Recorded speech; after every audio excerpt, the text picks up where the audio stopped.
Global news from the Russian capital. I'm Ewan O'Neill, and you're welcome to RT International. To our top story. Russia will retaliate lightning fast and decisively to any outside interference targeting its ongoing military operation in Ukraine. That is what Vladimir Putin told Russian legislators today during a working trip to St. Petersburg. If someone from outside decides to interfere in the ongoing operation and will pose strategic threats unacceptable to Russia, they should know that our response will follow at a lightning speed. We have all the tools which no one else can now boast of. I'd like to stress that all the tasks of our military operation in Donbass and Ukraine will be successfully tackled for sure.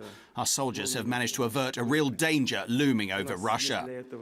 Russian President Vladimir Putin certainly shed a lot of light on the current state of the conflict in Ukraine at this meeting with legislators in St. Petersburg. Most importantly, he said that all of the objectives of Russia's special operation are going to be accomplished. He said that Russia was always in favor of Ukraine as an independent, neutral country and that Moscow cannot be blamed for the failure of diplomacy to work things out. In response to economic sanctions, Putin said that Russia has the potential to become a world leader in the field of technology and that all measures possible will be taken to defy attempts to isolate the country. Now, we also heard from the Russian president on plans by the Ukrainians to attack Crimea and Donbass. Let's take a listen.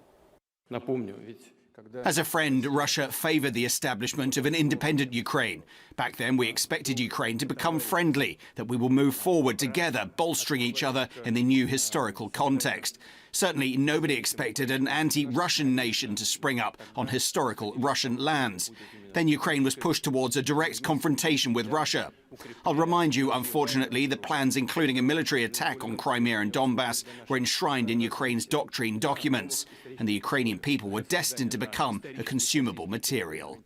Now, it's important to note that Russian President Vladimir Putin's statements come as we're seeing more and more attacks on Russian territory that Moscow is blaming Kiev for. Just last night and this morning, explosions were heard throughout Russian border regions, including Belgorod, Kursk, and Voronezh. These, nobody was killed or injured, but these are far from the first such attacks, actually, and we've been seeing them happen more and more often as of late. Even back at the beginning of the military operation, when I was reporting in Russia's border region of Rostov, we saw a lot of shelling there as well. But what's different right now is that Western officials are now openly calling for Ukrainian troops to attack Russian territory. Let's take a listen. It's completely legitimate for Ukraine to be targeting in Russia's depth in order to disrupt the logistics.